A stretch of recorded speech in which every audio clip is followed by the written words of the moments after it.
जय हिंद दोस्तों। देखिए आज हम पढ़ेंगे आर्टिकल 172 और 173। इससे पिछले वीडियो में हमने चुनाव देखे थे, राज्य विधानमंडल के चुनाव देखे थे, लोकसभा राज्यसभा चुनाव देखे थे। आपने वीडियो ना देखा देखिएगा, तो उससे रिलेटेड हम आर्टिकल्स पढ़ रहे हैं।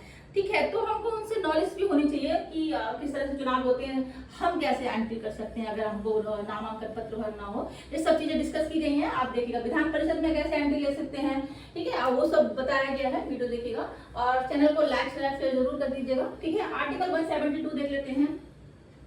राज्य के विधानमंडलों की अवधि दी गई है कि कितनी अवधि रहती, कार्यकाल कहां तक रहता है। प्रत्येक राज्य की विधानमंडल की जो अवधि है वो उसकी पहली बैठक से 5 साल तक रहती है, जब तक इसको भंग ना कर दिया जाए। अगर भंग कर दिया तो नहीं रहेगी, मतलब राज्यपाल भंग कर सकते हैं उसको।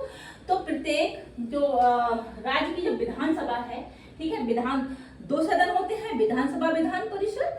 तो राज्य की जो विधानसभा है उसकी जो अवधि रहती है वो 5 साल होगी, लेकिन विधानसभा को पहले भी भंग किया जा सकता है, राज्यपाल ऐसा कर सकते हैं। ठीक है, आपातकाल की स्थिति में देखिए इस जो आर्टिकल है आपका 172, उसमें मेन यही दिया है कि आपातकाल की स्थिति में इसका कार्यकाल कैसे बढ़ाया जाता है। देखिए ये जो क्वेश्चन है ना, ये एग्जाम में आपको मुश्किल से आर्टिकल्स पूछे, ठीक है, बहुत ही मुश्किल है कि आर्टिकल 172 में क्या दिया ऐसे पूछे। आपको ना यहाँ पे जो पॉइंट है ना वो पूछे जा सकते हैं। ठीक है, इस आर्टिकल के अंदर जो मैटर दिया है वो आपसे क्वेश्चनों के ऑप्शन में पूछा जा सकता है। फिर भी आप आर्टिकल ध्यान रखिए 172। ठीक है, आपातकाल की स्थिति में विस्तार। जब राष्ट्रीय आपातकाल लगता है आर्टिकल 352 के अकॉर्डिंग, तो विधानसभा की अवधि को संसद द्वारा एक बार में अधिकतम 1 वर्ष के लिए बढ़ाया जा सकता है। ठीक है, ठीक है, विधानसभा की अवधि को संसद द्वारा एक बार में अधिकतम 1 वर्ष के लिए बढ़ाया जा सकता है। एक साल करके मतलब बढ़ाया जाता है, लेकिन एक बार में 1 वर्ष के लिए बढ़ाया जा सकता है। ठीक है, आपातकाल समाप्त होने से ठीक पहले 6 महीनों के अंदर विधानसभा की अवधि को नहीं बढ़ाया जा सकता। ठीक है, ये पॉइंट दिया रहता है, एग्जाम में पूछते हैं कि इसका मतलब क्या कि 6 महीने के अंदर विधानसभा की अवधि को नहीं बढ़ाया जा सकता। एक एग्जाम्पल देखते हैं। देखिए माना आपातकाल 1 जनवरी 2020 को लगा और भाई 1 जनवरी 2025 को समाप्त हो रहा है। ठीक है, आपातकाल कब समाप्त हो रहा है इसकी डेट आपको पता है कि 1 जनवरी 2025 को समाप्त हो रहा है। तो संसद 1 जुलाई 2024 के बाद विधानसभा की अवधि नहीं बढ़ा सकती, क्योंकि 1 जुलाई 2024 से 1 जनवरी 2025 के बीच का जो समय है, मतलब जो आपातकाल जिस डेट में समाप्त हो रहा है वो 6 महीने के अंदर आ रहा है। ठीक है, 6 महीने के अंदर अगर आपातकाल समाप्त हो रहा है तो अवधि को नहीं बढ़ा सकते। इस आर्टिकल में मेन यही दिया है कि आपातकाल में जो इसकी अवधि है विधानसभा की, ठीक है, वो कैसे बढ़ाई जाती है। तो मेन इस आर्टिकल में यही है, तो ध्यान रखिएगा। 1 साल अधिकतम मतलब एक बार में 1 साल बढ़ाई जा सकती है, लेकिन मतलब 6 महीने के अंदर विधानसभा की अवधि नहीं बढ़ाई सकती। आपातकाल के समाप्त होने से ठीक पहले 6 महीने के अंदर आपातकाल समाप्त होने की डेट आ गई तो आप 6 महीने के अंदर वो नहीं बढ़ा सकते। ठीक है, मेन पॉइंट आपको समझ में आया होगा, उदाहरण लेके हमने समझाया, आई थिंक समझ में आया होगा कि 6 महीने के अंदर की बात क्या बोली जा रही है। ठीक है, आपातकाल समाप्त होने के ठीक पहले 6 महीने के अंदर विधानसभा की अवधि को नहीं बढ़ाया जा सकता। ठीक है, राज्य के विधान परिषद देख लेते हैं। देखिए आपातकाल में विधान परिषद पे कोई फर्क नहीं पड़ता। ठीक है, वो निरंतर ऐसी चलती रहती है, क्योंकि उसे विघटित नहीं किया सकता। यह एक स्थायी सदन है, इसके 1/3 सदस्य हर 2 साल में रिटायर होते हैं। ठीक है, नए सदस्य आते हैं, तो इसका आपातकाल में विधान परिषद पे कोई फर्क नहीं पड़ता। तो जो सिंपल सा आर्टिकल है, बस आपको यही ध्यान रखना है कि आपातकाल की स्थिति में इसका विधानसभा का विस्तार कैसे किया जाता है। ठीक है, एक पॉइंट ध्यान रखिए कि यही एग्जाम में आता है। राइट, आर्टिकल 172 हो गया। आर्टिकल 173 देख लेते हैं।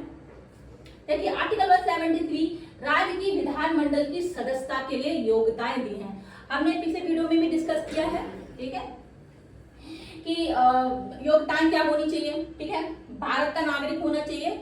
कल हमने वीडियो जो देखा था जिसमें हमने वोटिंग वगैरह देख रहे थे हम। ठीक है, राज्य विधान परिषद में एंट्री करेंगे तो आपकी योग्यताएं क्या होनी चाहिए, इसकी हम डिस्कस कर चुके हैं। जिस आर्टिकल में क्या दिया वो हम देख लेते हैं। आर्टिकल 173 में सेम चीजें दी है।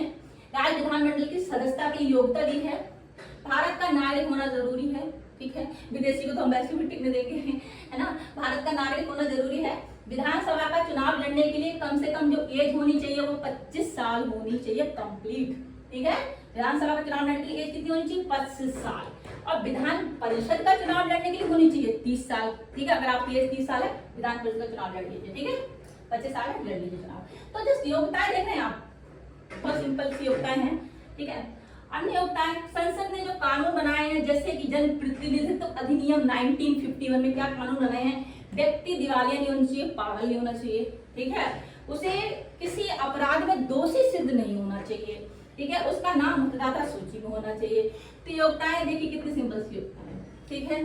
और अगर आप कोई जॉब करने जा रहे हैं, IAS का पेपर दे रहे हैं, तो कितना अच्छे से उसमें पेपर देना पड़ता है, क्वालिफाई करना पड़ता है, इंटरव्यू देना पड़ता है, मेन देना पड़ता है, तब जाके आपको एक पोस्ट मिलती है। लेकिन यहाँ देखिए कुछ योग्यताएं, सदस्यता की योग्यताएं क्या, कुछ योग्यताएं नहीं दी गई, ठीक है। बस जनता में आपका समर्थन हो, ठीक है, जान पहचान आपकी हो, MLA वगैरह से हो, एंट्री ले सकते हैं आप, ठीक है।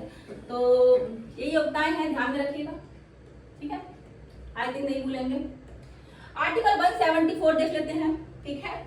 राज्य विधानमंडल की बैठकें सत्र के बीच अंतराल और राज्यपाल को शक्तियों से संबंधित है ये आर्टिकल 174 में क्या दिया है, जो सत्र चलते हैं ना राज्य विधानमंडल की जो बैठकें होती हैं, ठीक है, जो बीच में जो बैठकों के बीच में जो अंतराल रहता है, सत्र के बीच में जो अंतराल है और राज्यपाल की शक्तियों से संबंधित है, ठीक है। ये आर्टिकल में क्या, आर्टिकल में क्या क्या है, राज्यपाल सत्र बुलाएंगे, राज्यपाल को यह अधिकार है कि समय समय पर राज्य विधानमंडलों की बैठकों को समय समय पर बुलाए।